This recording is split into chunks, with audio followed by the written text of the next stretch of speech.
Bonsoir et bienvenue dans Petite Pensée dans un monde hostile, un monde incertain. Je suis Abdesalam Boujedraoui. Je vous propose une série de courtes vidéos sur le thème l'apaisement et la non-souffrance. J'ai bien dit apaisement et non-souffrance et je n'ai pas dit bonheur. Le bonheur est une notion qui est discutée depuis déjà maintenant, on peut le dire, des millénaires.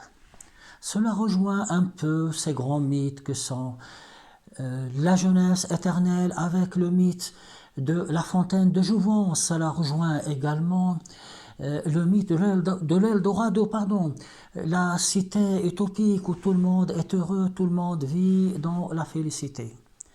Voyez-vous, ce sont de grands thèmes, ce sont de grands débats. Je constate la chose suivante, c'est que le thème de l'éternelle jeunesse, fontaine de jouvence, et le thème de l'Eldorado, cité utopique, est plus ou moins réglé. On ne parle plus de ces grands thèmes. Tandis que le bonheur, on continue encore d'en débattre, nous ne savons pas tout à fait ce que c'est. C'est quelque chose qui a des contours un peu flous, des contours qui ne sont pas précis. Dernièrement, j'ai regardé un documentaire sur les trains. Il s'agissait ce jour-là de battre le record du monde de vitesse d'une locomotive. C'était un cheminot qui conduisait cette locomotive et qui a battu donc le record du monde. Il a eu cette phrase. C'est le plus beau jour de ma vie. Je vais extrapoler et dire qu'il a dit c'est le jour le plus heureux de ma vie.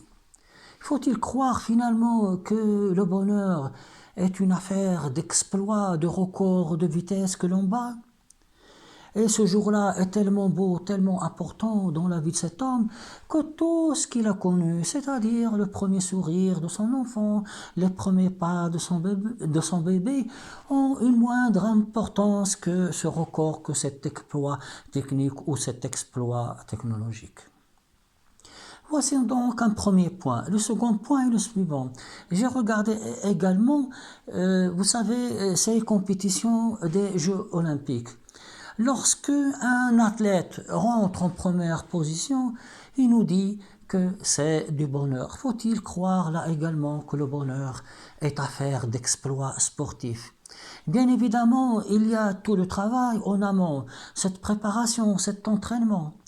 Mais les autres sportifs, ceux qui ne sont pas les premiers, eux aussi, ils ont eu un travail d'entraînement, etc. Et pourtant, ils sont plus ou moins déçus.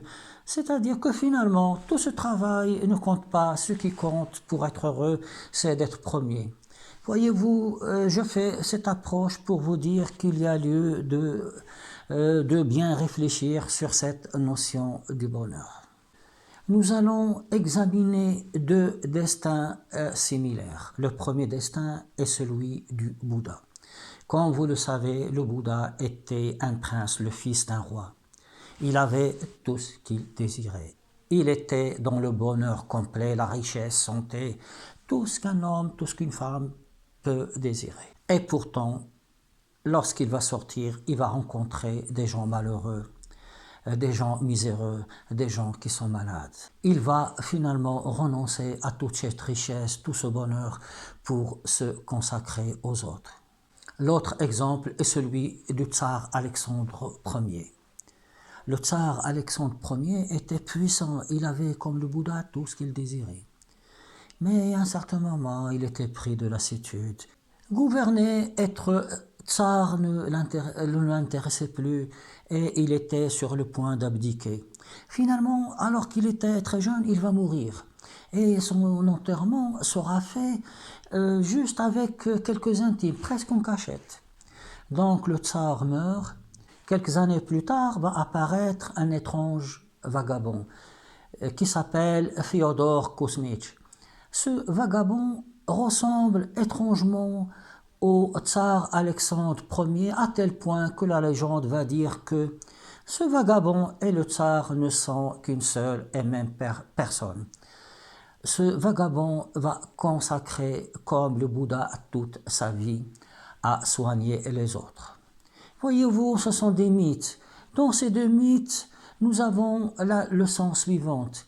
Tout ce que l'on croit être le bonheur, la félicité, tel que l'argent, la richesse, la notoriété, la gloire, pour ces deux hommes, ce n'est rien. Ils se sont tous les deux, dépouillés de tout ce qu'ils ont pour se consacrer aux autres. Pour le Bouddha ou pour Alexandre Ier, le bonheur, ce n'est pas ce que nous désirons, c'est-à-dire tout ce qui pour nous est le bonheur. Le vrai bonheur est dans l'humilité, dans la compassion de ce que l'on peut apporter aux autres. J'ai dit que j'allais vous proposer une série de petites vidéos. La première série de ces vidéos sera consacrée à la non-souffrance. La seconde série de petites vidéos à l'apaisement. L'apaisement et éventuellement l'étape supérieure qui est la sérénité. Je ne parle pas de sagesse parce que la sagesse est quelque chose que peu de personnes peuvent atteindre. Et de toutes les façons, aucun de nous n'est tenu d'aller vers la sagesse. Si on a déjà l'apaisement et la non-souffrance, on peut s'estimer quelque part heureux. Et là, je ne fais pas de jeu de mots. Parallèlement, je finis, je crois aujourd'hui, un fascicule qui complète ces vidéos et que vous trouverez bientôt sur mon blog et sur les plateformes de vente en ligne. La prochaine vidéo aura pour thème général la non-souffrance. Elle aura pour sujet le fait de ne pas se sous-estimer. C'est déjà quelque chose de très important. Nous aborderons donc cela bientôt. Je vous remercie pour votre écoute et à bientôt.